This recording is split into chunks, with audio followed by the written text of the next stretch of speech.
Canada's population started shrinking. It sounds harmless until you understand what it does to housing, rents, and your money. Stay till the end because I'll show you exactly who gets caught and who quietly comes out ahead. If you're planning to make a move, this conversation means more than interest rates right now because rates grab headlines, but population decides outcomes. Let me say this clearly. Housing demand does not exist without people. No people, no pressure. No pressure, no price growth. And Canada just hit a demographic wall. According to Statistics Canada, Canada's population declined in the third quarter of 2025 by roughly 77,000 people. That is not seasonal noise. That is not a rounding error. That is a reversal. Now, even if the number gets revised slightly, the conclusion does not change. Population growth has gone from almost 1 million people per year to effectively 0. That is one of the fastest demographic shifts this country has ever experienced. And here's why this matters so much. Almost every housing decision made over the last 5 years assumed population growth would never stop. Builders assumed it. Investors assumed it. Banks priced risk around it. Governments leaned into it. And that assumption is now broken. Now, here's where people get confused. They hear population decline and they assume that means empty streets and collapsing cities, but that's not what this is. This is a shift in who is here and how long they stay. The biggest drop is coming from non-permanent residents, students finishing school and leaving, temporary workers not renewing their permits, short-term residents heading home, and increasingly Canadians themselves choosing to live elsewhere. This matters because this group overwhelmingly rents. They're not upgrading into Surrey family neighborhoods. They rent condos, basement suites, and purpose-built rentals. So when they leave, the rental market feels it first, always. Now, layer this over what Canada did at the same time.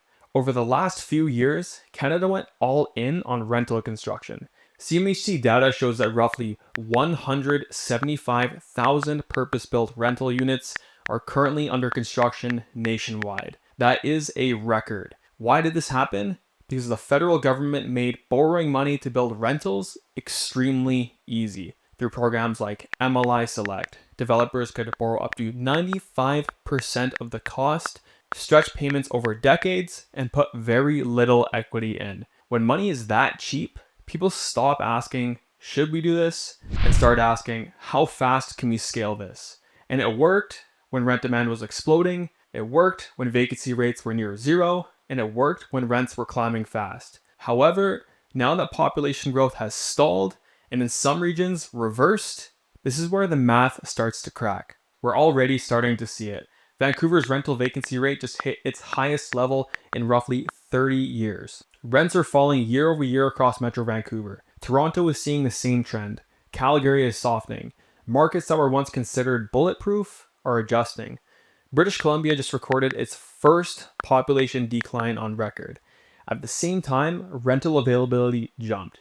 That relationship is not accidental, that is cause and effect. Now let's bring this home to where I do most of my business, Langley and Surrey, because this is where nuance matters. Langley and Surrey are not investor playgrounds. They are family-first markets. People move here for space, for schools, for long-term lifestyles. That gives these areas more stability than investor-heavy downtown condo cores. But stability does not mean immunity. What this shift removes is investor urgency. And when investor urgency disappears, pricing behavior changes.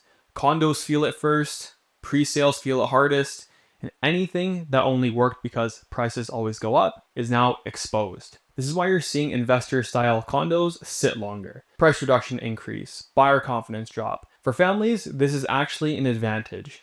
More listings, more time, more leverage, less emotional pressure.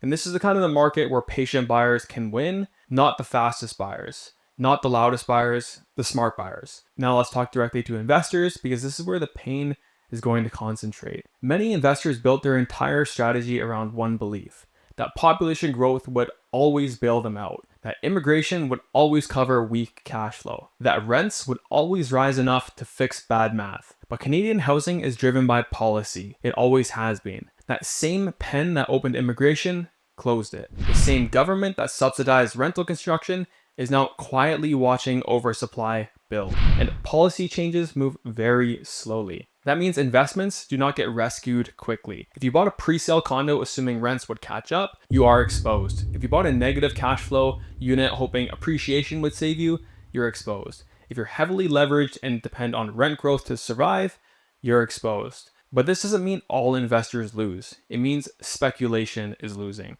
Let me give you a real example to show how this plays out in real life. A prime development site in Vancouver sold for about $15 million in 2015. It sold again in 2018 for roughly $25 million. Recently, it sold again for just over $10 million. The same land, the same location, but a very different outcome. Why, you might ask? It's because construction costs exploded. Fees exploded, but end prices didn't keep up. And when revenue stops rising and costs keep climbing, something has to give. And that something in this case was value. This exact pressure is now showing up at the small investor level. Rents are flattening, costs are staying high, and the math is breaking. There's no emotion in that, it's just pure numbers. Now here's the key message for families watching. This is not a crash, this is not a disaster, this is more of a reset. The market is shifting from speculation back to fundamentals, from speed back to strategy, from panic back to patience. And that is a good thing overall. For Langley and Surrey buyers, it means you can breathe again. You can negotiate. You can protect yourself. You can actually think when you're making the move. Now here's the other layer that people are not talking about. The federal government has openly stated that it wants to reduce the share of non-permanent residents in Canada over the next several years. That means if population growth resumes, it will be slower and more controlled. So if your entire investment strategy depends on another massive demand surge, you are betting on a policy reversal. That is not investing, that is hoping. The smarter move right now is clarity. Know what you own, know why you own it, and know how it performs if nothing rescues it. For families, this is the moment to plan and not panic. And for investors, this is the momentum to get disciplined and not defensive. And here's the takeaway I want to leave you with. Every market shift creates fear for some and opportunity for others. The people who win are not the loudest. They are the ones who adapt early. If you want help navigating this locally in Surrey, Langley, or anywhere in the Fraser Valley or Greater Vancouver, that's exactly what I do. No pressure, no hype, just clear guidance built around where the market actually is. You shoot me a text at 604-288-7592, and I'll see you in the next one.